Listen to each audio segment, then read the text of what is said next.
Assalamu alaikum wa rahmatullahi wa barakatuh. This is our 24th session of Words from Allah's Book. Today, inshallah, we will study Suratul Kafirun. This surah explains the real issue, the real topic that constitutes Islam, and that was what people of Makkah were against. The real issue is worship of Allah alone and the concept of God.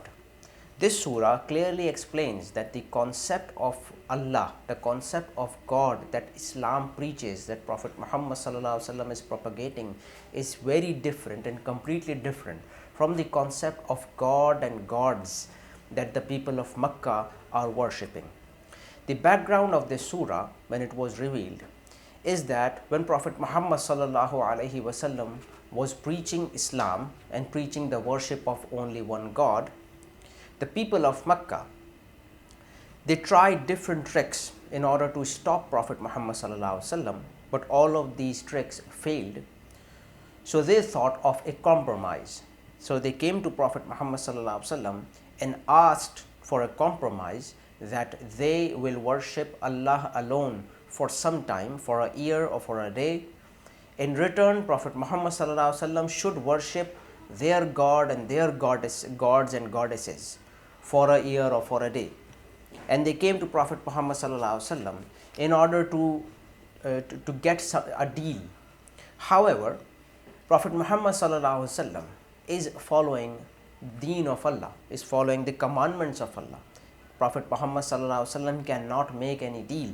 The deen is very clear. There is no God but Allah, and that shows the real problem, the real content between Islam and the non-believers is that Islam is a revealed religion.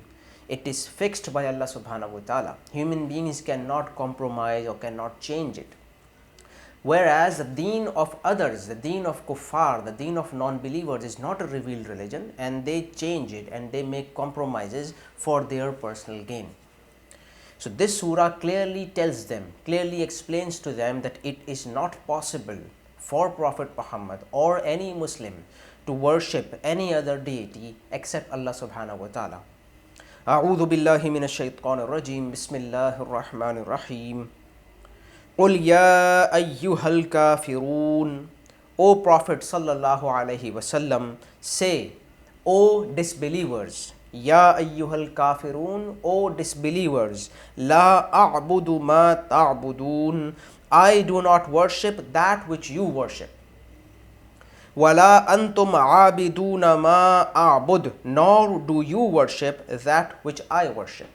I will not worship your deities, and you do not worship my God. Wala antum aabiduna ma a'bud, nor do you worship that which I worship. Wala ana aabidum ma abattum, and neither I am going to worship that which you have worshipped. Wala antum aabiduna ma a'bud, nor will you worship that which I worship. Lakum deenukum waliyadeen, for you is your deen and for me is my deen. This is the real issue. The real content is that your deen and my deen cannot be reconciled. There cannot be a middle ground. My deen is the one revealed from Allah subhanahu wa ta'ala, and your deen is your wishes. Your deen are your interest, your personal gains, and these two cannot be reconciled. May Allah subhanahu wa ta'ala help us understand our deen and follow the teachings of Prophet Muhammad sallallahu alaihi wasallam and Islam. Barakallahu li wa lakum wa li sa'iril muslimina wal muslimat.